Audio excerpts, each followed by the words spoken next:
Pa dito. Yan. Yung bukal, ayan po. Yan po yung bukal. Na pwedeng pagkuhaan ng tubig kung kayo magpipispan sa yung pong tilapia. Ayan po mga dragon fruit. Andun po sa unahan na yun, yung mga lansones. Kita nyo naman po mga nyo, gaganda oh. Mababa. Ayan, andun po. Sa unahan na yan. Ayan. Yan po yung pinakang kapantayan. Ayan. Ayan po yung pinakakapantayan. Ayan. Yan po yung may ayan, gandang-ganda. 1.5 hectares po ito. Mga ma'am, sir, abil nyo na po ito. Gandang-ganda po nito. 50 meters po ang layo nito sa highway. Pero may right of way. Kaya napakaganda po. Mura-mura lang po ito. Ayan po. Ayan. Diyan po yung magbibigay ng right of way. Ayan. Kalsada po yan sa kabilang yan. Ayan. Dito po right of way. Ayan. Dito po yung isang second lot. Ang boundary po ng property.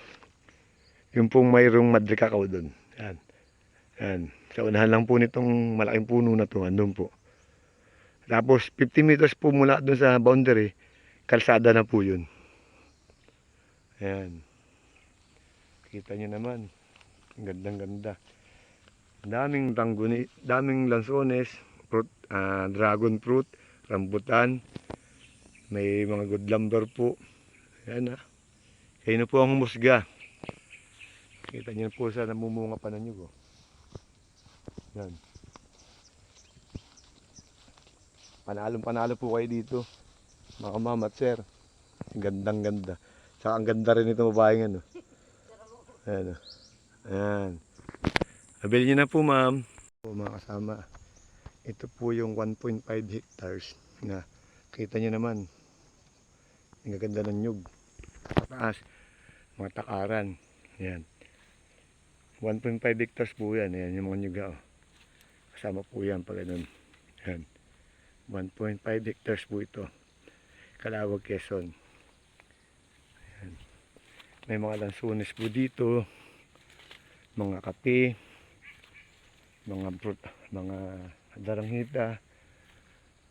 Mga majimelina. Saka po mga good lumber. May nara po dito parang 2 peraso. Tapos yan po yung mga jimelina. Ayan. Tapos po yun, punong-puno ng niyog yan. Ayan. Ayan po, pwede pong gawing palayan o pispan na pang yung tilapia. Mayroon po ditong bukal. May sapa po dyan sa baba dyan. Hindi man po sapa, bukal lang. Pagkukuha ng tubig pa ganun. Ayan. Ayan po.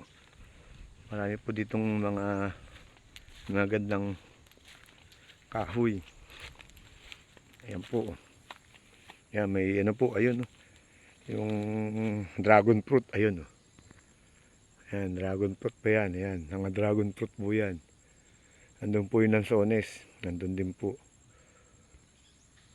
Nandito rin po yung mga jumelina. Kikita nyo po yung mga nyug na yan. Gaganda. 1.5 hectares po. Ito po ay nasa second lot ng property. Sa ibabaw yung kalsada. Ito po yung isa.